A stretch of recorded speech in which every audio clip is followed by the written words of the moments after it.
Hello and welcome. I am your host, the best podcast host in the universe, Steve Cully. I'd like to thank our sponsors at Procyon Partners. Procyon, one of the top 50 fastest growing companies in the nation. They specialize in employee benefits, wealth management, and retirement planning. President Sean Rabinowitz, proud supporter of our podcast network and everything we do. Green Street Trust International, owned and operated by Rennell Jump and UConn legendary men's basketball player Jake Voskuhl. They specialize in tax plans for businesses large or small. They will save you money or get you a big fat return on your taxes. To schedule your free strategic tax planning session today, go to www.greenstreettrust.com. Pete Finch and the Finch Law Firm is located in Bridgeport, Connecticut. If you've suffered any type of personal injury, slip and fall, car accident, your mother-in-law ran you over with her car, your wife got angry one night and decided to stab you, the Finch Firm is for you. Pete has won legal battles all across the state of Connecticut. He will go to war to get every dollar you deserve in compensation. You just have to remember, in a pinch, call Finch or go to his website, thefinchfirm.com. Dynamic Human Performance is owned and operated by UConn legendary running back Andre Dixon. He trains boys and girls of all ages, all sports. He has a boot camp program 7 days a week, 6 a.m. You want to get in shape, you go to Andre.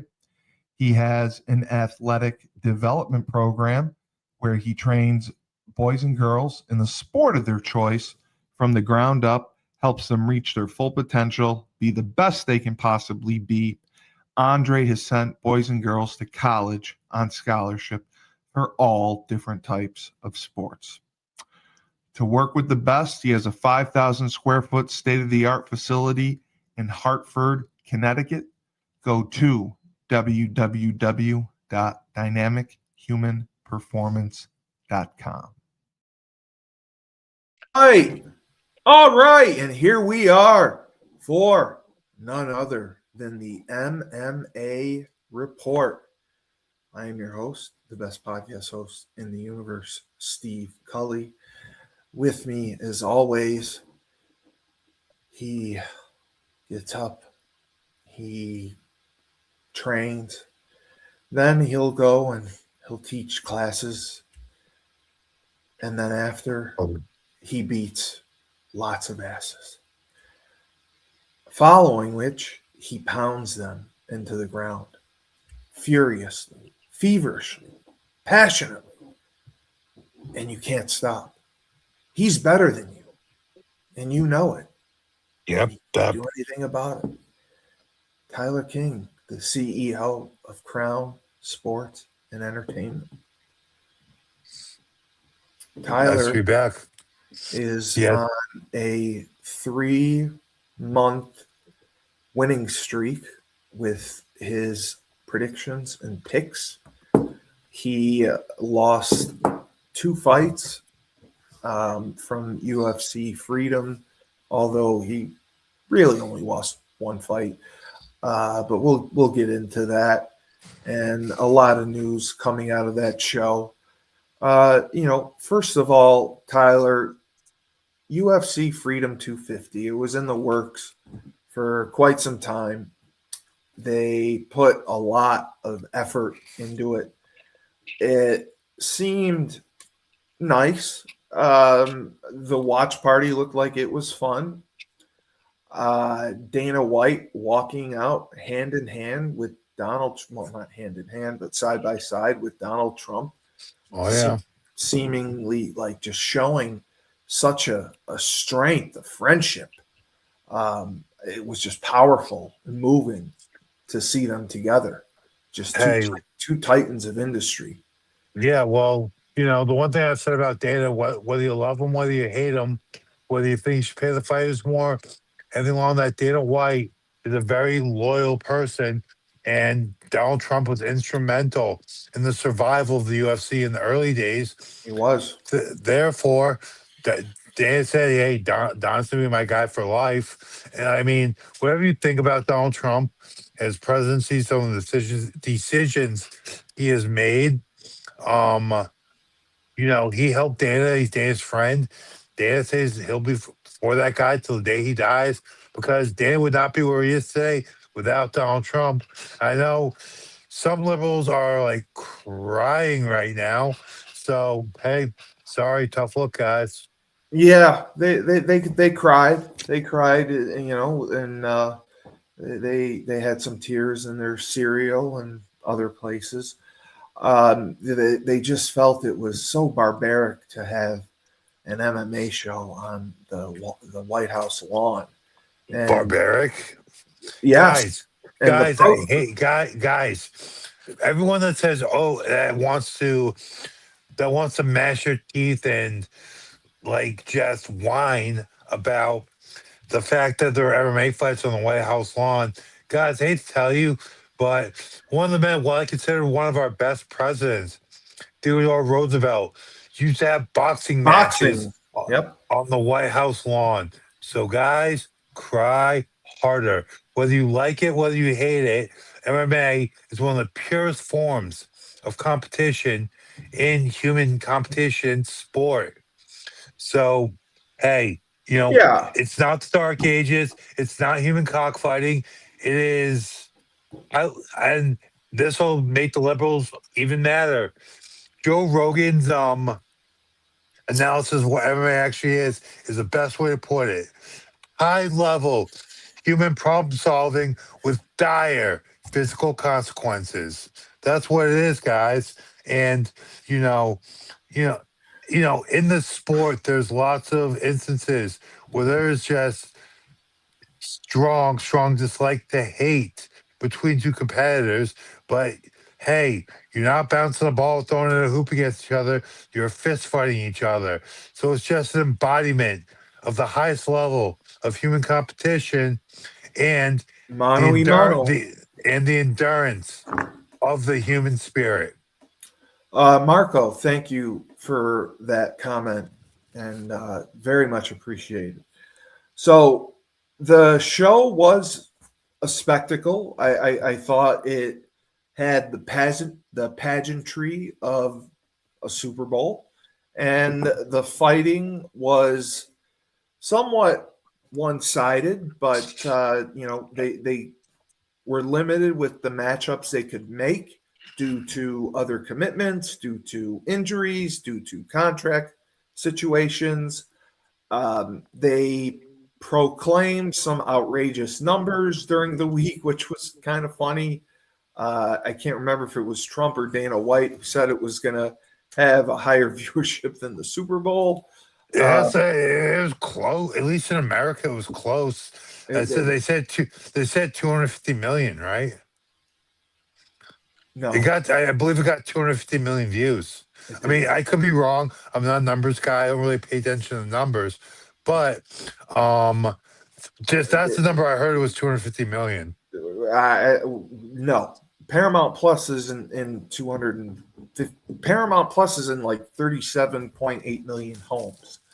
It did not get 250 million views. In fact, Ronda Rousey was celebrating because her show beat the White House card and had much less promotion. Literally everyone has Netflix, and two, very true.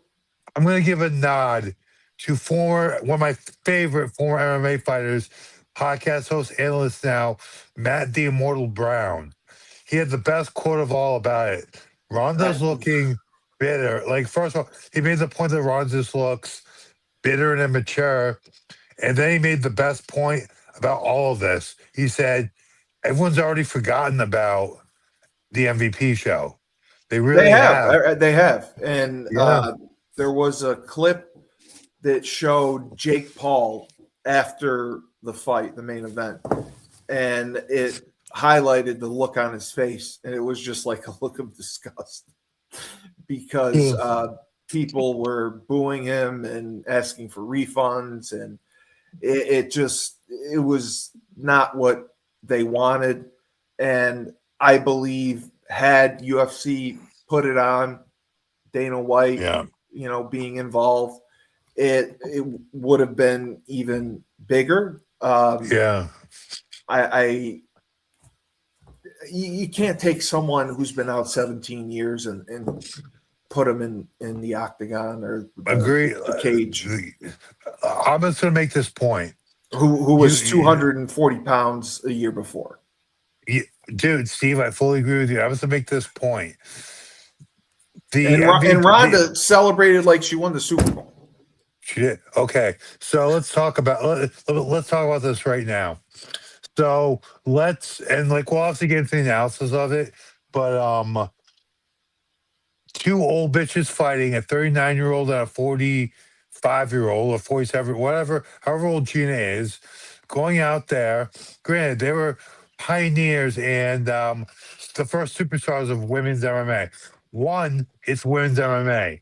You're telling me that 17-second debacle of Ronda just taking Gina down, armbarring her, is going to get more viewership and better press than the enduring image of Justin Gaethje walking out of the Oval Office, draped in the American flag, flanked by two American heroes, walking into the cage, going against what many thought was an insurmountable task, fighting the undefeated Pound widely for regarded pound. one of the pound for pound best in Illia Topuria, going out, almost getting finished by body shots in the first round, enduring an insane onslaught from Illia, surviving, and then going to work and finishing Illia, making him quit on a stool between rounds 4 and 5, and finally breaking through, Ilya having won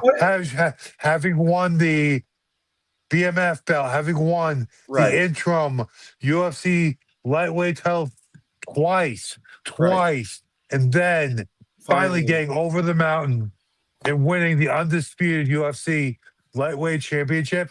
I mean, you could have written a better script than that. And you want to tell me one old bitch armbarring another old bitch was better than that? Guys, suck my dick. Yeah, I don't disagree. I had higher expectations, but I thought Ronda was more of a draw, and she was. And guess what? But no, she was not. Fuck that shit. I'm being a little obtuse. I agree with you. Okay, fine. I'm being a little obtuse right now. Motherfucker, I just said I agree with you. But if both were on Paramount Plus, UFC Freedom 250 probably would have outdrawn Ronda. No, and I agree with MVP. You say drawing, I say viewership. I don't think drawing is a great word for it. I'd say viewership. Yeah, because viewership. I mean, there was a ticket sales for the Freedom 250 card and whatever whatever the form is called now. It was in Miami or whatever. Yeah, no, it was Intuit, the Intuit form. The Intuit Center. Yeah, man, there was empty seats. They lied about the attendance. I mean, you heard anywhere from 10,000 people to 13,000 people. Frank thought there was 4,000 people, but that's neither here nor there. It was a good show, a good spectacle, and I thought that it was much classier than I expected, but they put good fighters in. They didn't have any missteps besides maybe one. Otherwise, what misstep would that be, Steve? Well, I would say Josh may have inflamed the audience. What are we talking about here? Josh Hokett made a comment. And what comment was that? About a former first lady. And what do you say about Michael? I would rather not say. Where you rather not say what? What do you say I about don't want to get the show flagged. what? It was just he made his opinion known, and Oh, that was it. will we get flagged if we talk about If it's misinformation, yes, probably. is it what's misinformation?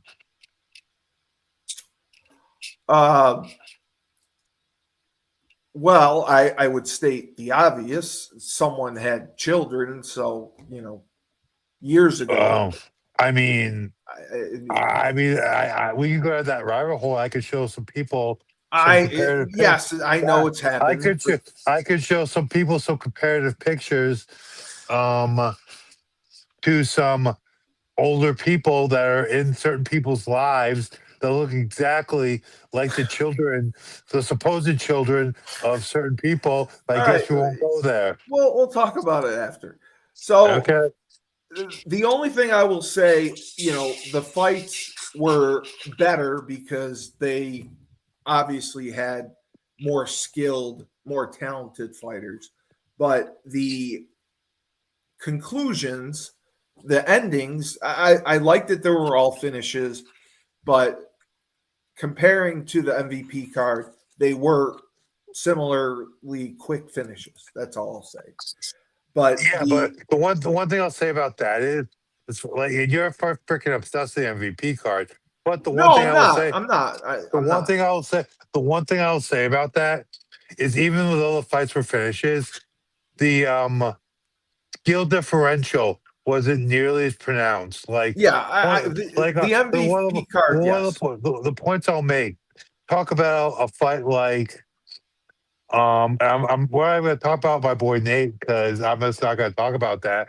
But let's talk about Francis Ngannou and Philippe Oh Lins. my God, The that poor guy. the skill and just the skill level was so obviously I don't know. It shouldn't have been sanctioned. Well, no, it should have been sanctioned. Philippe Lins is a former champion in the PFL, but the point I believe he's a former champion in the PFL, but I digress. Not at heavyweight though, right? He wasn't a heavyweight champion. He might have been. I'm pretty sure he was light heavyweight. He was light. Yeah. Maybe he was light heavyweight champion. Yes. I'm not sure, but just the level of skill between him and Francis Ngannou was so marked.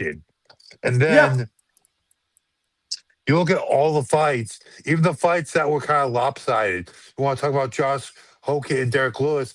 Derek Lewis is an all-time great. Josh Hogan's an up-and-coming 9-0, now 10-0 fighter. I mean, you can't say that Josh Hogan is like way more skilled than Derek Lewis. He's just at a younger and more upward trajectory point of his career where Derek Lewis is on his way out. So. Can I ask you this? Frank claimed during the show that Derek Lewis had retired after his last fight, the last loss that he had. I didn't see him retire either. Frank said he took off his gloves and retired. I didn't think he retired. So he took off his gloves in disgust, but he didn't retire. Like when you retire, you take your gloves off, you put them up, you put them down on the mat. Like you have to it has to be demonstrable. He just ripped his gloves off in disgust. Yeah, no, I agree. And you're right. The skill level on this show was much better. The first fight got off to a good start, and you called it correctly. Diego Lopez knocked out Steve Garcia. Lopez, he looked phenomenal. He controlled the fight in both rounds. Ended it in the second round. I really liked the way that he was moving. I liked his striking. I liked that he really attacked with combinations. He was good with his combinations. Yeah. Well, and he put the pressure on Garcia. He did. Well, thing about Diego Lopez is he's always been a superlative boxer, and I think the great thing about this fight was the fact that this was his first appearance since losing his bid for the Yes. featherweight title versus Alexander Volkanovski, and he showed okay, he's recovered, he's back, and Yes. now he's definitely back in the mix in the title picture at 145. Yeah. I mean, he looked great.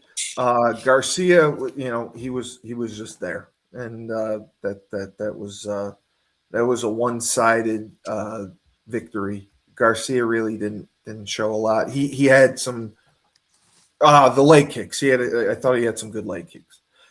But I The mean that was all he really had, those leg kicks. That's But the all. thing Yeah, but that's all I saw. Yeah, but I didn't know what his strength was normally. If he's a wrestler, Muay Thai or striker. No, yeah. But the thing, like, I just wanted to give a quick look at the rankings here. With this win, Diego Lopes moves up back to number 2. So, like, right What? now, excuse me, yeah, he's always number 2. Um, well, really number 3 because obviously Volkanov's the champion. Yeah.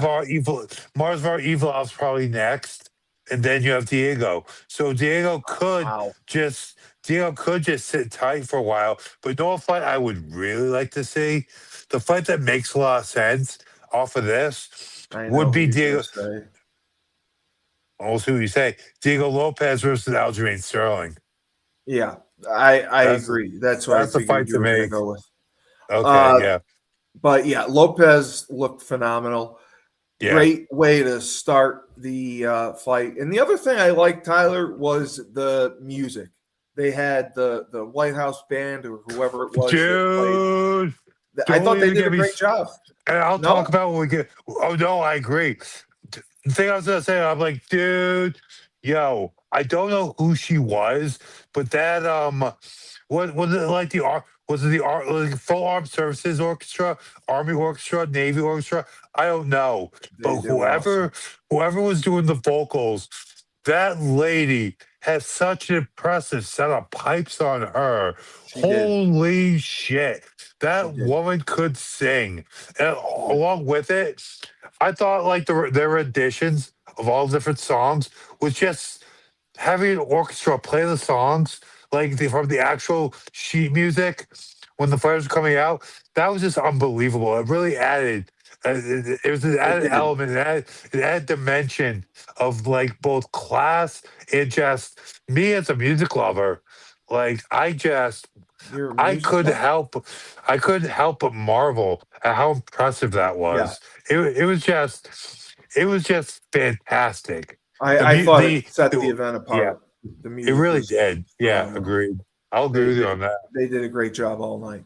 So the next fight in the middleweight division, Bo Nickel defeated Kyle Drakus. Uh, Dawkins. Dawkins. it's Dawkins. Oh yeah, It is it is Dawkins. Dawkins. Okay. Bo Nickel again. He looked amazing. Yeah. He took all of 30 seconds to defeat Kyle, and he looks It like the was real four deal in the it middleweight was four, division. it was 4:30 of the first round. But again, when you have a wrestler who's as decorated as Bo Nickel is, widely considered now one top 5 all time in NCAA wrestling history. Man, Oh, it was okay. eh, I read it wrong. Okay. but like the thing about it is, guys don't realize wrestlers are, especially Division One wrestler, you're just the cream of the crop athletically, and they're so used to doing like wrestling practice is just so difficult and it's a grind and it's just every difficult thing you can think about sport is embodied in wrestling. And now he was the one of the best all time in that sport. He won the national. So his year, he was the best of the best in his weight class. There was no one better. And man, when you're a superlative athlete like that, an elite athlete like that, and all he has to do is learn how to box, learn how to kickbox a little bit, and then maybe a little jiu-jitsu. Those guys are hard to deal with. And Bo is just so high level. as a human being and as an athlete. I mean, Yeah, no, I thought he I looked think phenomenal. he got a little bit in the earth before he got beat. He had a really big head, and I think that a little bit of humbling kind of brought him back down to earth, made him realize I need to get back to my mentality, the my roots, if you will, of what I was like when I was a young, hungry wrestler at Penn State. And man, the uh rededication really showed itself. And Bo Nichols unstoppable. I mean, I'm bringing up, I actually queued this up right today. Let's look and see where he's ranked now. In In the middleweight the middleweight division. in the middleweight division, he is I, number 12. He's number 12 now. So you're looking at this. A good next fight would be Jared Cannonier or oh yeah, I like Cannonier. yeah, I think Jared Cannonier would be a good next fight for Nickel. Maybe Gregory Rodriguez. Izzy won't fight him, and I don't blame him because Izzy's on his way out. Also, Kyle Valhalla would be a good fight as well. Yeah, and Kyle, what would you say, Dawkins? Yeah. I didn't really like him. I didn't find him impressive at all. No, but not that many people look good versus Bo, so Oh you yeah, got to take that right, into account. right. And Bo moved to 9-1 in the middleweight division, and Yup, he is got the rocket strapped to his back. that he does. This next fight we talked about extensively beforehand, and Frank correctly predicted the outcome, and so did you. Yep. Your guy Mauricio, he, I don't know what else to say. He dominated, destroyed, annihilated, violated Michael Chandler in the first round with a Dude, knockout. Michael Chandler and hang it up. Michael Chandler, hang it the fuck up. Hey, Michael Chandler, hang it up. Go sit in your cuck chair in your wife's bedroom and just watch you get plowed by a man of African descent. is that what he does? Oh, I mean, I believe. I that's mean, really unfortunate. Wow. Michael Che, he's got some cuck history. I'm not going to talk about it, but I know some things. Yeah, yeah. Well, as Frank said, he has done UFC several favors, taking fights on short notice. He's fought, Frank said he's fought so many tough opponents. He doesn't believe that they will drop him. I think he should retire. I just, he showed nothing. Like, this is the biggest stage, the biggest show in the history of the UFC, and he didn't look like he had a pulse. So, just for context here, Michael Chandler has lost 1, 2, 3, Yeah, he's won one 4, fight. 4 fights in a row. Correct. He has 1, 2, 3, 4, 5, 6, 7, 8 fights in the UFC. Yeah. And he's lost 1, 2, 3, 4, 5, 6. He's on. He has He's a got 2 and 6. wins. He has a 2-6 record in the UFC. Yeah. Yeah. No, I listen. Yeah, I remember. Steve, I agree. He only beat Dan Hooker and Tony Ferguson. So hey, I remember when he beat Dan Hooker. I watched that show, and I did see Tony Ferguson. Every other time I've seen him, he talks the talk. He tries to be a pro wrestler, and he does not back it up. And he was a huge signing from PFL, and I think they just have to Bellator. or Bellator. He was a huge signing from Bellator. He had been You talk about you mean Chandler, right? yeah, he had been champion there, right, for Yes. some time, and He had been champion there. But with that being said, I've gone back and watched a couple of his old fights. he was touted And as a top free agent signing. all he ever was a tough guy that could wrestle and would just brawl. That is it. Like I watched a fight from back in the day because he had 3 fights, I believe, with Eddie Alvarez, and man, I remember when Eddie was champion of the UFC, but like Jesus Christ, there's a reason he was called the Underground King, Eddie Alvarez, because he was a technical fighter. And watching him and Michael Chandler fight, it was just chaos and them taking damage. And I think that they fought 3 times. I think Chandler won that one, but it was just no technique to it. They're just brawling. And I'm sorry, but if your defensive strategy is to be a heavy bag in the UFC, you're not going to have a very long career, Yeah. and you're going to I have a don't four or like his five losing attitude. streak. I don't like his attitude. He just seems so confident and arrogant and smug, like he's been champion 10 times over and he's 2-6 or whatever. Yeah. Mauricio looked spectacular. He's in the lightweight division, which there's a logjam there, obviously now. He's got to be. I mean, is top 5, top 8? Like I'm looking at his record right now. he's 14-2. Yeah, like yes, he's I'm looking. I'm trying to see where he's ranked right now. Wow. What?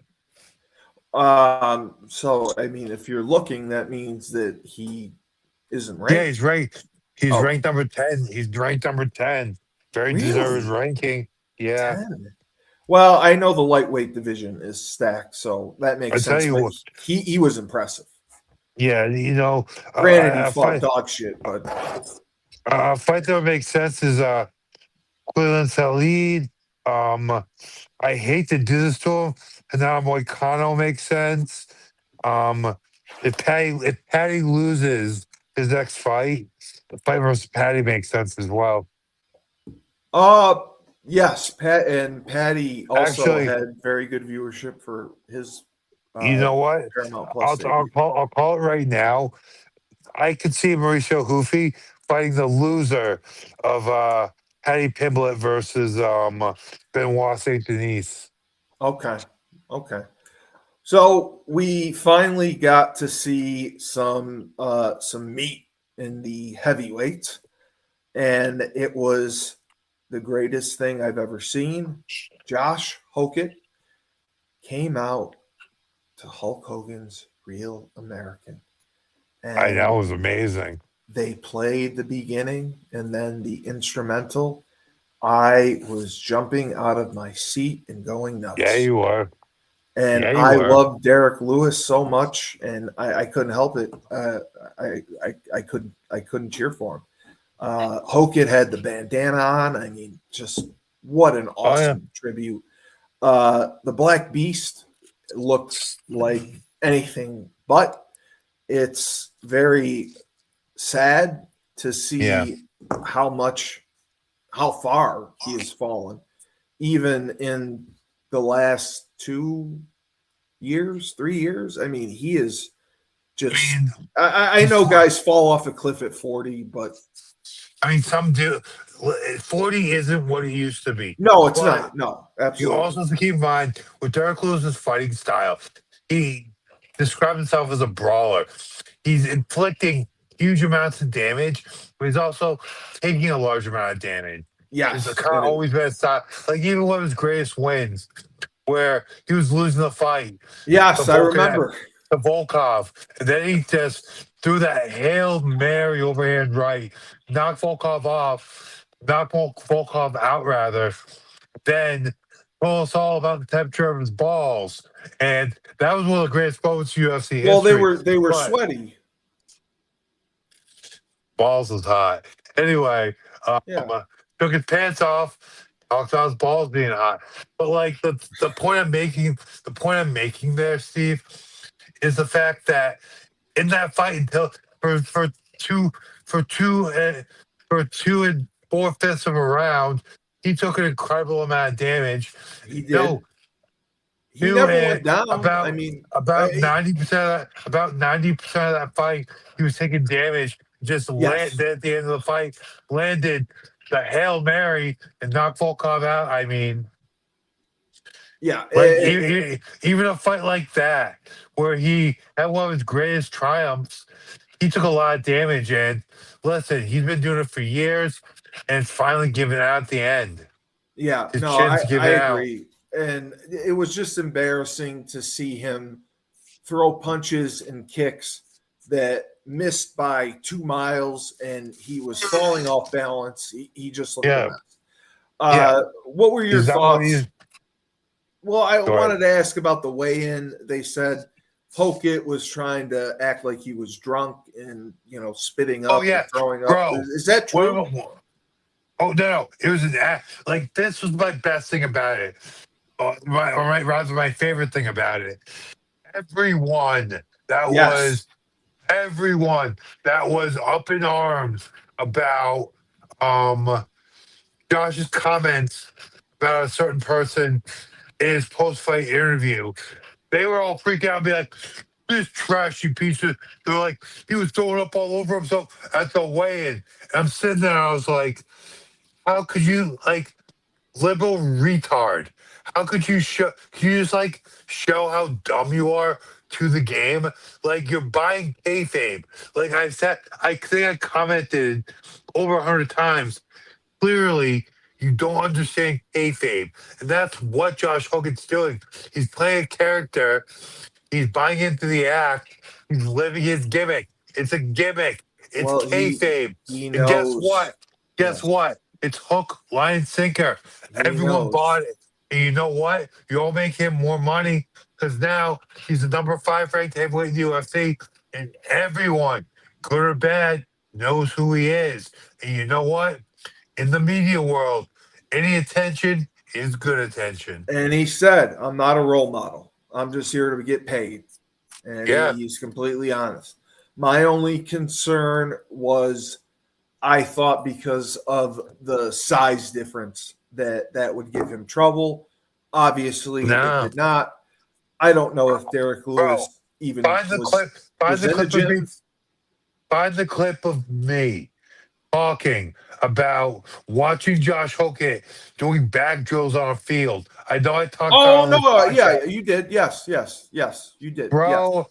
Josh Hogan is so ridiculously athletic. Oh, I mean, 100%. one of my favorite things is all these fat liberal men talking about how they slapped the shit out of Josh Hogan, rather, and talking like they beat his ass. Bro, oh, I can't stand liberal men, dude. You're saying that there's fans or men commenting that they would beat up Josh Hokett? I'll slap the shit out of Josh Hogan. They Yes. would. Okay. No, and then they get thrown on their heads and crushed like the insects that they are. Yeah, I don't think anyone would be as stupid to approach Josh Hokett and slap him. And if they did, it would not end. It wouldn't end well, folks. We'll be right back.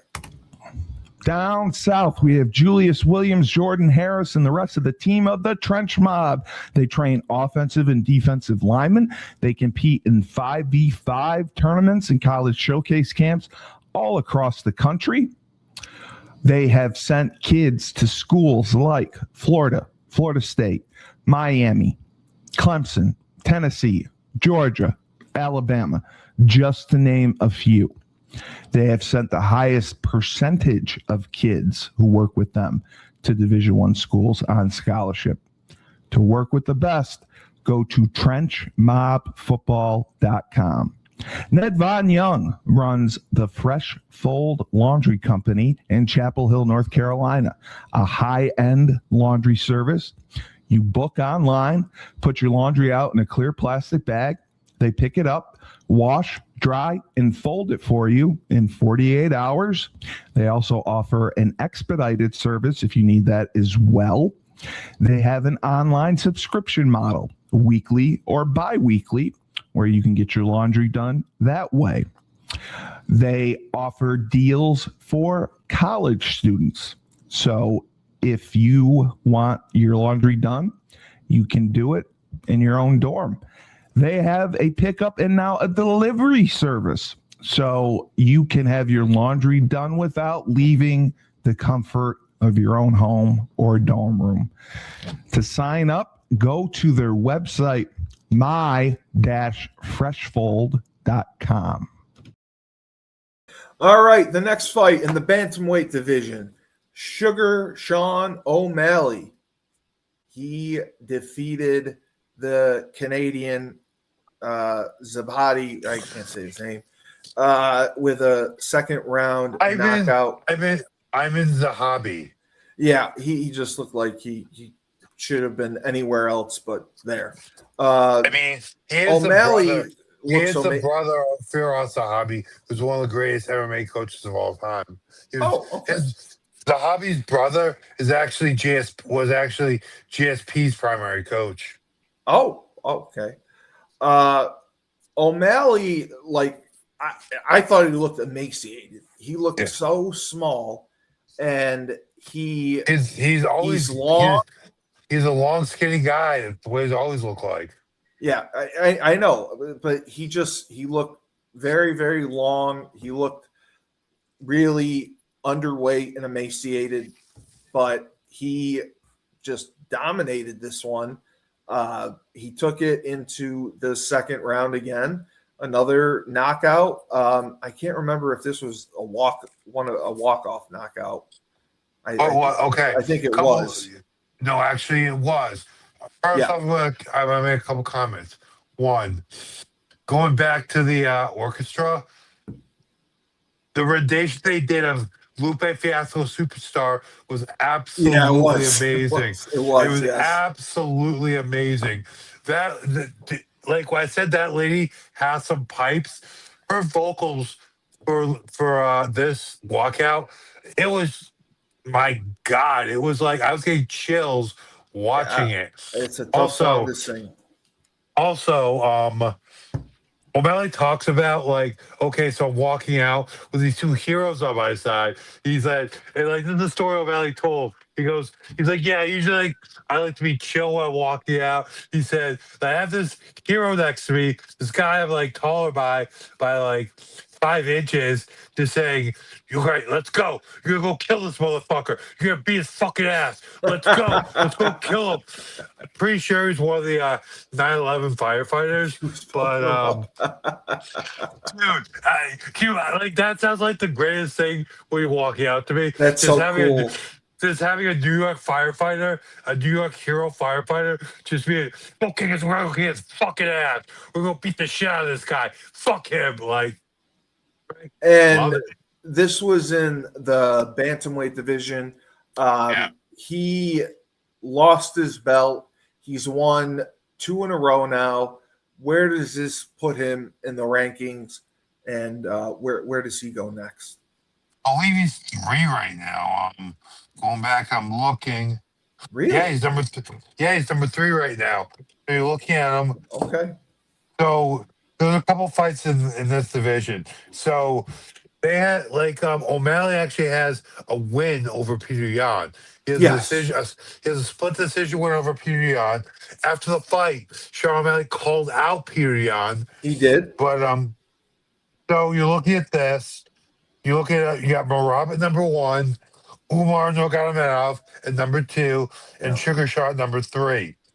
So I don't find that the title fight between Merab and Peter Yan to be super competitive. I thought Peter Yan kind of routed Merab. So they could do the rematch there, but I think Umar fought Merab, and Merab beat Umar. Yes. But you look at this, Sugar Shy is a former champion. He has a win over the current champion. And UFC wants to push him to the moon. Well, I'm sorry, but he's going to get a lot more viewership. Like, he does. He draws. Yes, I agree. A main event of a pay-per-view, of a Paramount Plus card, rather. I agree. Of Sugar Shy versus Peter Yan. That fight kind of prints money. So, I mean, I agree. He's a polarizing figure. He's got a strong fan base, and Yeah. he's a draw. So that sells itself. Yeah. I I think we could see that fight as soon. We could see that fight as soon as September, but I feel like the December card makes a lot of sense for Sugar Sean versus Peter Yan. and Peter Yan, I believe, was also an upset title victory. Correct? I believe so. Yeah. Excuse me, Yes. everyone, but yes, I Yes. believe so. So the fight of the night, Cyril Gahn, one of your top favorite fighters, became I guess interim heavyweight champion over Alex Pereira. Yeah, Frank told me it's Pereira. I Guess what? Frank is wrong. So you're saying Alex it's Pereira. Paella. Yes. Okay. All right. Couple things. Frank said I was everyone- calling it paella, so No. I tried. It's Alex Pereira. Number one, it's just how it says, how everyone says it. Number two, in Brazilian Portuguese, the R's are pronounced as H's. Really? Yeah. Oh, Yeah. okay. Now you had talked extensively about this. You said the one thing that caused you concern was him moving up to heavyweight. You said he looked great, but you were concerned about his cardio. Now, in the end, I don't know that that was the problem. Everyone and their mother complained about your favorite Frenchman possibly having a few illegal strikes to the back of the head. I don't know if there were many. I've had a couple debates about this with people who are way more well versed in MMA and MMA rules than you, Steve. I'm not talking shit to you. It's just fact. And a really good conversation, a group chat actually, with a UFC veteran and another local MMA veteran, and John McCarthy, the greatest referee in the history of mixed martial arts, did a breakdown on I don't know if it was his podcast or Josh Thompson's podcast, but he talked about the I'm not gonna turn my head around right now, but okay, look at my hat. Look at my hat right here. Yeah. When you see the back of my hat, you see where the opening is? Look at my two fingers right now. Like this right here, that's illegal. That's illegal. Yeah, and it's a moving target. Yes. No, and then from right about where the top of this cuts off, there, everything above that, like this area of the head, that's illegal. Then you have a strip about this thick going all the way down, the spine and the brain stem. That's illegal. So when you throw a punch, if any part of your fist is touching a legal part Or of the elbow. yeah, so like look at this. That's illegal. That's illegal. That's illegal. If I hit someone right there, and half of my fist is on a legal part, half of my fist is on the illegal part, that's a legal blow by definition to the rules. So listen, Oh, it I don't is. care. Okay. I don't care what anyone says. Cyril Gane is a dirty fighter. With that being said, those blows there might have been one or two really illegal blows. Truly illegal. Yeah, exactly. So I hate to say it, but Alex is pulling some Brazilian bullshit and crying over spilled milk that really isn't there. Well, I mean, Dana backed him up, which was surprising because Dana says Alex doesn't cry or lie or make excuses. Gane, I hate to say it, Gone. Listen, I hate to say it, but in this case, is crying and making excuses. I hate Yeah. it pays me because I love him as a fighter. I love his I know you story. do. Yes. I love him and I love his story. But yeah, he's kind of bitching right now. And he was going to be a 3 division champion, which would have been unprecedented. I thought he was losing even before this happened. You too. I do Gained too. he took it to him. He looked great. I was impressed. And what did I say, Alex? I did I not say in the preview? You did. Alex needs to keep his hands up. So he fights his hands low. That's number one. Number two, Cyril Gahn, for as dirty of a shitbag fighter as he is, he's very skilled as a kickboxer.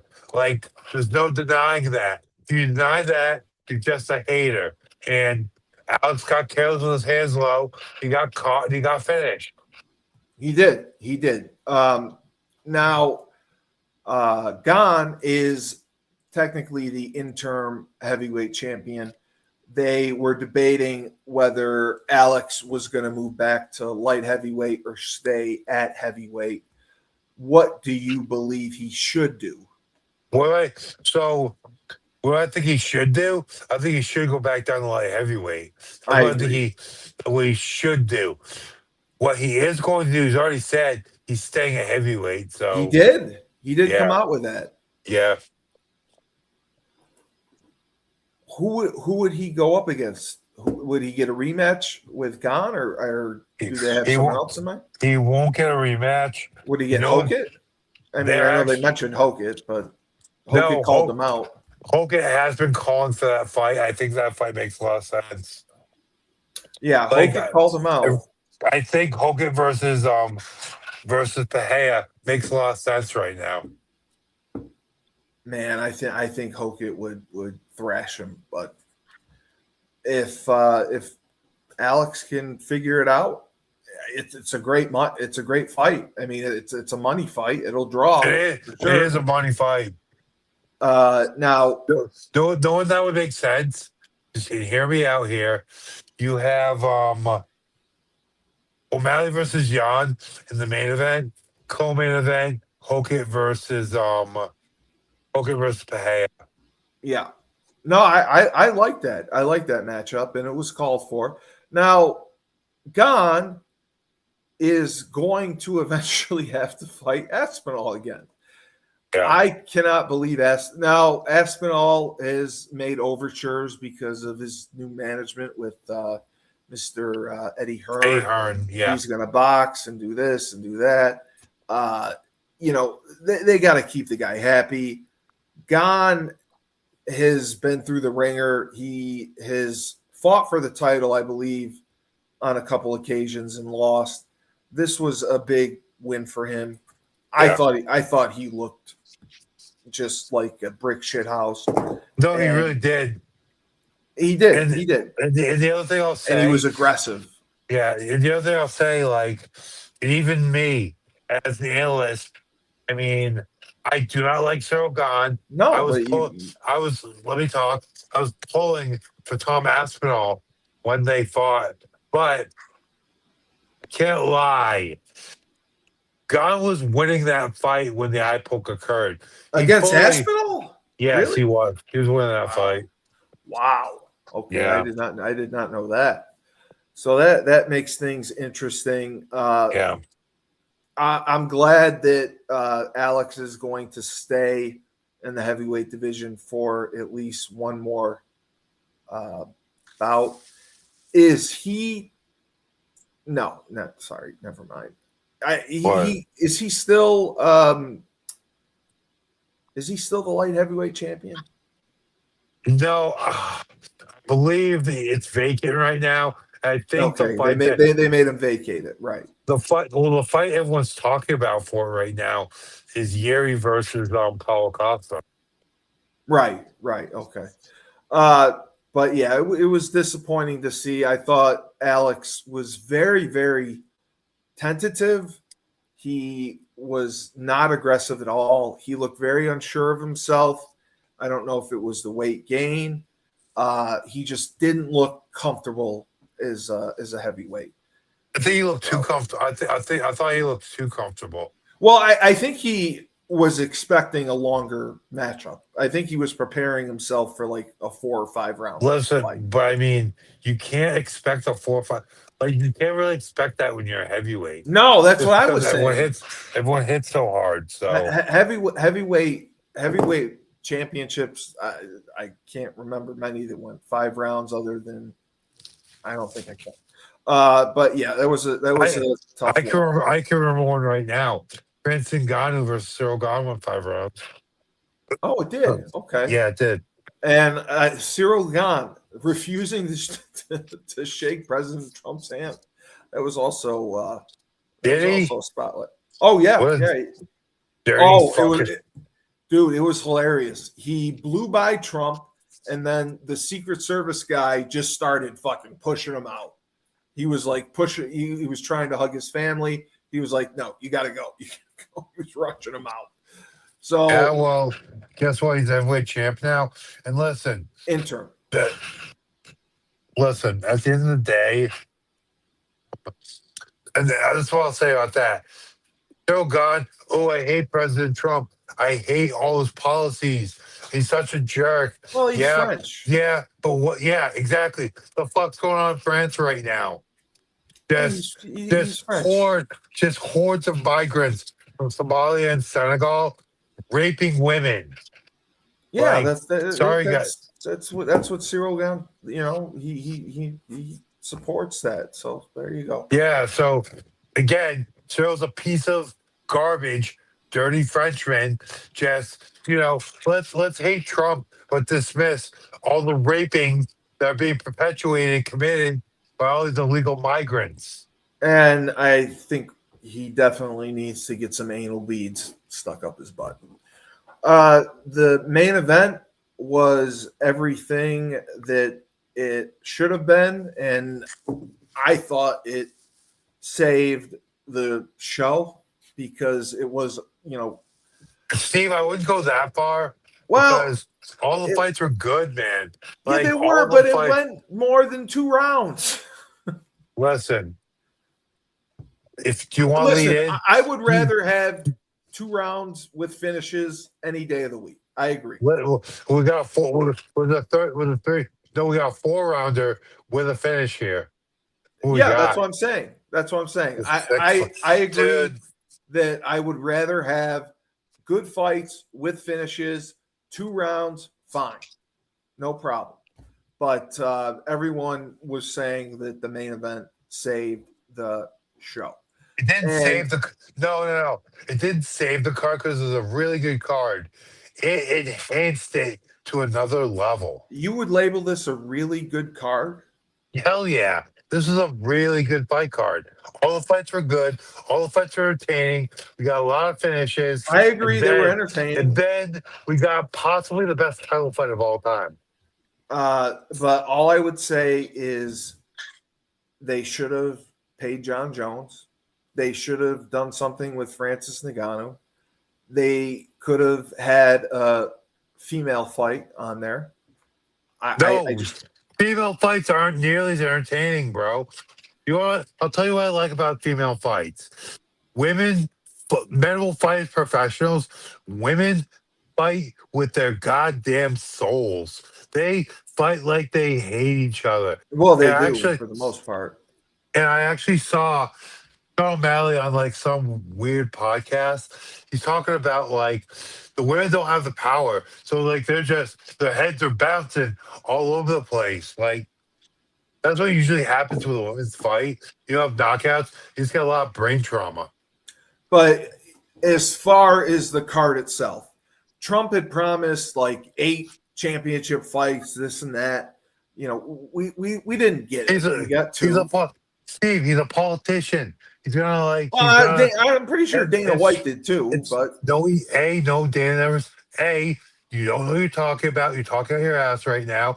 Dana never said that. You're putting words in his mouth, and I hate it when someone tries to put words in other people's mouths. But I digress. Who cares? Let's talk about this fight. I agree. Listen. I agree.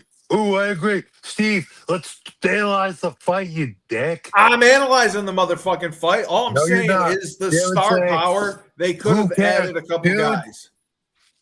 It was a great main event. You're whining like a bitch, dude. I am not whining like a bitch. I'm not. You're whining like a bitch. I'm not whining like a bitch. Be thankful for this amazing title fight. It was an amazing title fight. So I'm just gonna take this over now because you're not saying anything. Anyway, watching him walk out was shut your mouth. an incredible spectacle. You have the walkout. You have Justin Gaethje staring at the Declaration of Independence, walking out to an amazing song being performed by that amazing orchestra, draped the American flag, flanked by two heroes against all odds, being written off. A 4-1 no, he might have had 6-1 underdog. Just a massive. He was a heavy underdog. Yes. He came out and he finished the undefeated pound for pound favorite, best fighter number one. UFC. Yeah. Yes. And took everything he had, ate it, then went out and finished them, made him quit on his stool. I'm sorry, I didn't know a better that. script. So Topuria actually was the one that. Yeah, he couldn't see. He's like, I can't see. Okay. He quit on his stool. I didn't know if it was the doctor. As a fighter, when you say I can't see, you know. I didn't know if the doctor made the call or so the ref did. Or Steve, you're just not even picking up anything I'm saying. I am. No, I hear what you're saying. You're fucking not. I'm saying I didn't know that he was the one that made the call. Steve. The round before, the doctor came and called it off, and the ref said, "Go ahead." Shut up and let me give my analysis. As a fighter, you know, whenever the doctor's there, if you say the words, "I cannot see," you know the doctor will stop the fight. You ever heard of execution by cop? You know if you do a certain things, the cop will shoot you. So if you want to commit suicide, do those certain things so the cop will shoot you. So Illia, as a fighter, knowing that a doctor will stop the fight, if you say, I cannot see, he went ahead and said, I cannot see. Therefore, he quit on his stool. So then, should it have been stopped after the third round? No, because he didn't say the words, I can't see. Between rounds 3 and 4, he still wanted to fight. Okay, yeah. Again, between rounds 3 and 4, he said, I want to go. He didn't say, I can't see. After the third round, he still wanted to fight. After the fourth round, he did not want to fight anymore. So he said those famous words, I can't not see. When he said that, he said that because he knew the doctor would stop the fight. And did you think, I thought he was winning the fourth round. I thought he had a great fourth round. I thought he was much better than the third round. He got his ass beat in the third and fourth round, bro. He emptied his tank. In the first 2 rounds, he emptied his tank. Those body shots he landed in the first round and the second round were vicious. I know. They would have stopped a lesser man. But Justin Gaethje, he has the best base for MMA. You know what that base is? Wrestling as an All-American and autism. I think he has more autism than he has wrestling ability. When you're an autistic Division I All-American wrestler, you have the best base for MMA. And you're 100% right. Frank kept saying every time he got into trouble, he's going to get out of this. He knows what he's doing. He's going to get out of this. I thought Topuria was going to finish him. He never did. And he got out of it. And I did not think he was going to come back stronger in rounds 3 and 4 after the beating he took. But he was in such great. Well, that's a testament to what great shape he was in. Wrestlers know how to grind.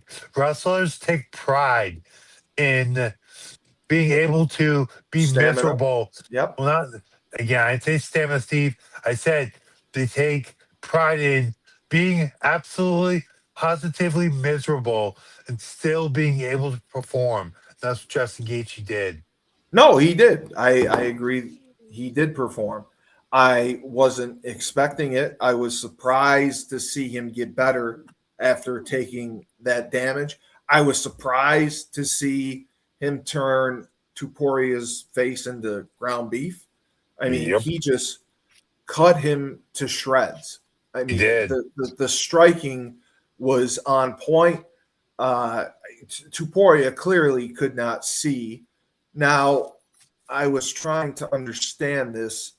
So, is Tuporia still a champion of some sort?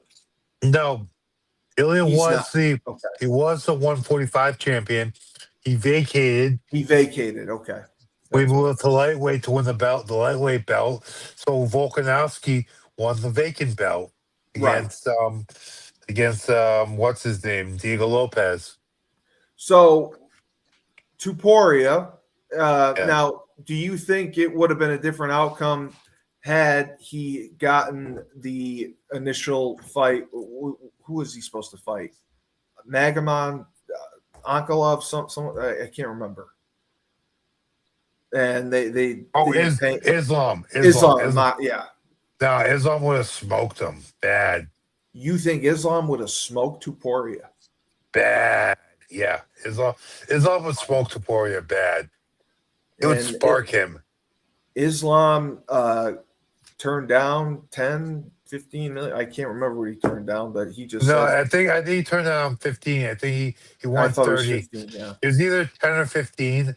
No, I think it was 10 million. They offered him 10 million. Yeah, he won 30. Yeah, he said, thank you, fuck you, bye. But I thought it was like you said, you could not have written a movie script better than the ending. Just a guy who has overcome more adversity, been through it all, interim champion twice, the BMF champion, and at age 37 becomes the oldest lightweight champion of all time. And it's good that he's going to fight again, continue fighting, at least for the time being. Where do you see him going for his next matchup? I'll say it's probably be Arman. It's probably gonna be Okay. gonna be Arman. Yeah. Okay. Do you see him having a run? Do you see him having successful title defenses for a year or 2 or 3 fights? What do you think? I could see that. Just depends on where his head's at right now. I mean, so you gotta look at the fights that make sense. If Benoit Saint Denis sparks Patty, then that fight makes sense. I really do think Ron should be next. But again, he's in the UFC doghouse, so you never know. Um, and also, honestly, I'm a big believer in Benoit Saint Denis because I think Benoit's gonna dog walk Patty, and like everyone, like Benoit Saint Denis is a French anti-terrorism forces agent. I mean, that guy's like he's like the new generation Crow Cop as far as like his mentality, and he's not as good at kickboxing as Crow Cop was, but man, he's got some really great fighting chops. So I mean, I think Benoit Saint Denis, even at number 5, is the dark horse, and not for nothing. I think he'll spark Patty. He's a very, very worthy challenger for Justin Gaethje. Jared, I apologize. I didn't see you in the comments earlier. Thank you again for watching. What is next for Tuporia? Dude, Ilya should take 6 months to a year off. Really? At least 6 months. Like he has a lot of healing to do. His face, like you said, was ground beef. I mean, he went on his shield. He probably has 2 broken orbital bones. Like I agree. Yeah. he should take at least 6 months off. At least between 6 months and a year. Like I'll be very, very, very surprised if we see him within the next 10 months. All right. So overall, grading the White House show, what do you give it? A-. Yeah, I would give it an I'd give it an A. I'd probably give it an A. Honestly, Just if because it's of Josh Hokett. if it's an A-, it's like a 93. You know what I mean? Like, yeah. Yeah. No, I listen. So I say so. It's between an A and A-. It was a great show. I think it was better than people expected, and the fighters really came out and showed a lot of spirit, which was good to see. And I thought it was really good for the sport. They Agreed. spent a ton of money, and the hope was to bring in more fans, casuals, and I think they'll end up doing that. Just Agreed. quickly, Usman is moving up to middleweight to face Duplessis on July 18th. Do you have any thoughts on Kamari moving up? Okay, I have a couple things here. Number one, want to give a big shout out to my boy Justin Santoro, another one of those great trainers here in Boston, for coming up with the Italian feast that we had for the show. Just coming over, had a great time watching the show with him. But Kamaru versus Dricus. This is going to be the end of Kamaru Usman. Like, Really? oh yeah, dude, he's been out for a year. So here's the thing. Yes. I'll say first, old guys. One point in my career, after the Ultimate Fighter, I took another loss right after.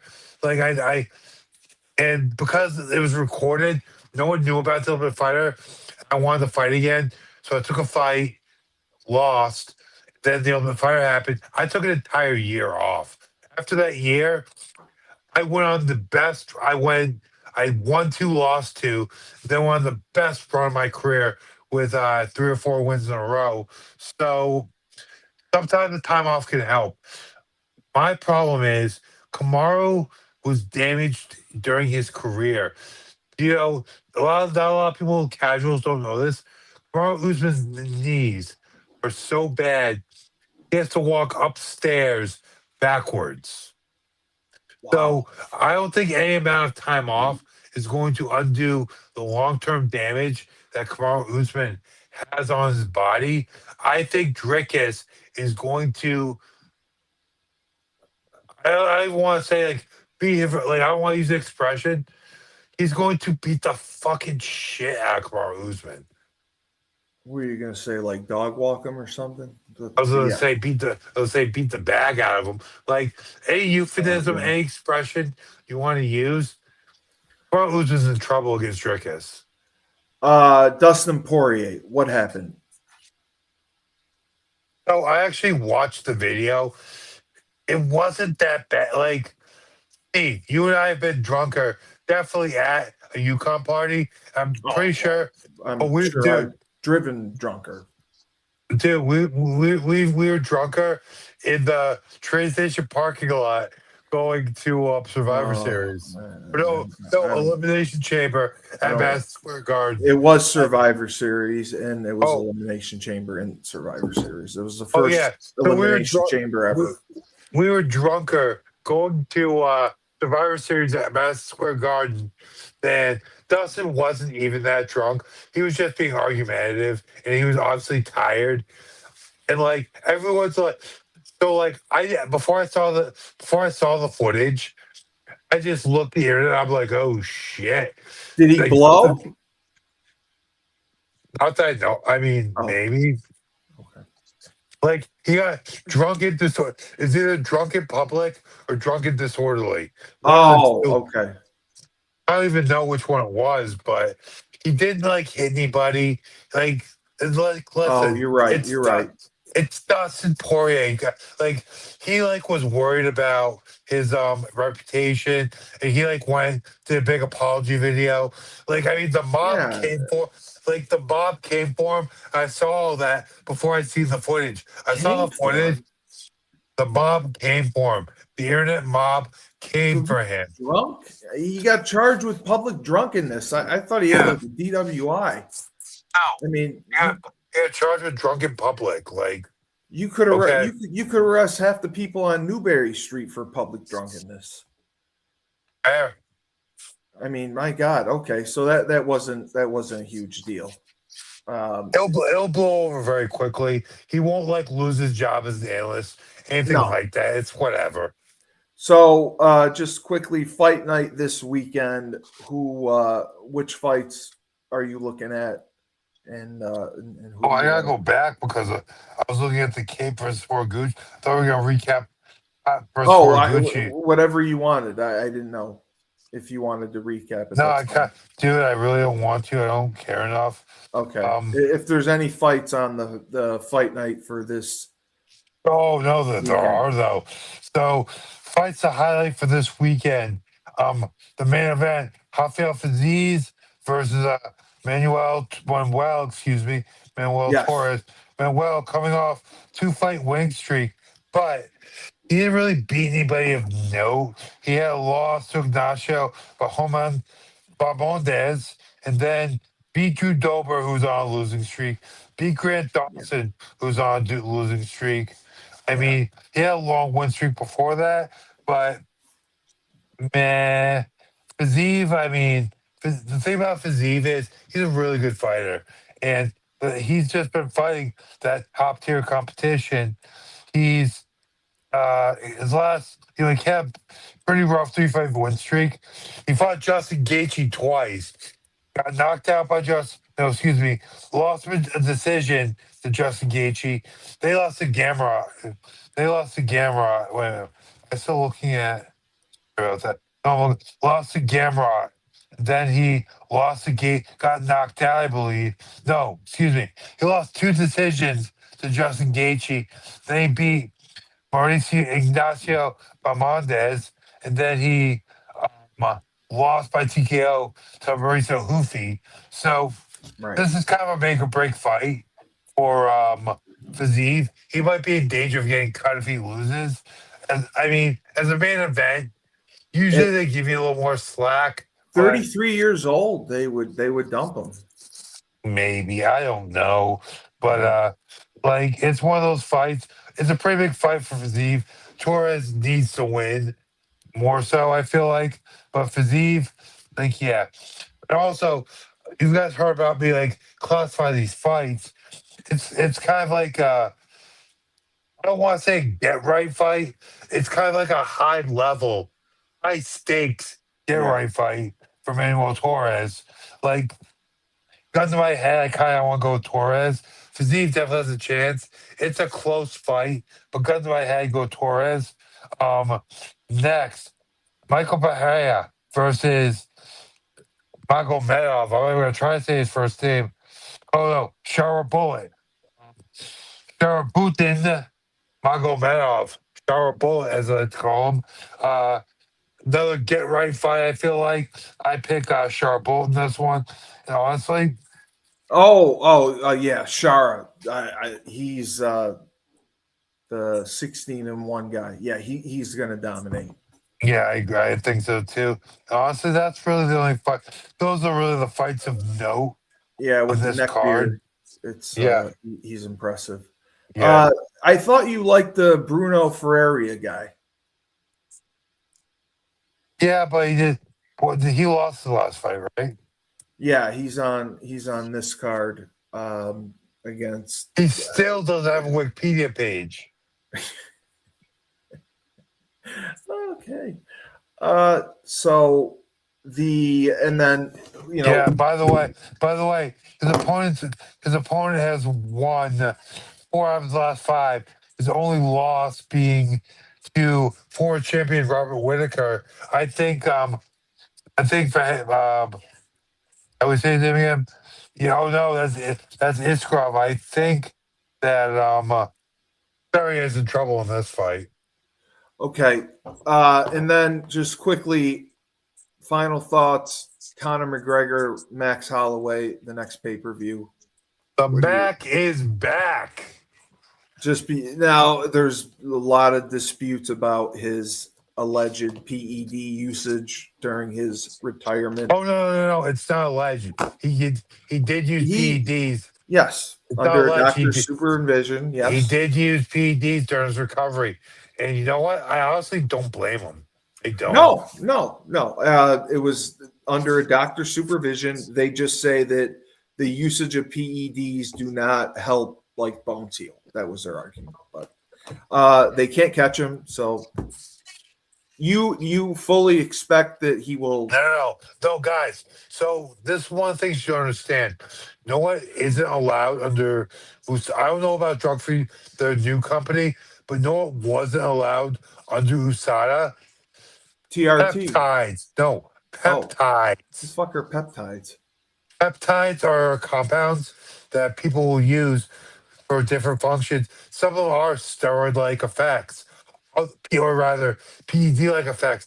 Other ones, most notably BPC 157 and TB 150, which I use for the healing factor, are not allowed under USADA rules, so they're considered a performance-enhancing drug. Really? Go fuck yourself. Like, the man used peptides. I think he probably used TRT as well.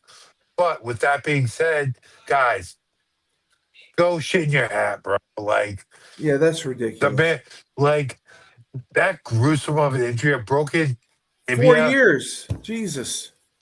Well, he was also playing movie star, doing a lot of cocaine during that time.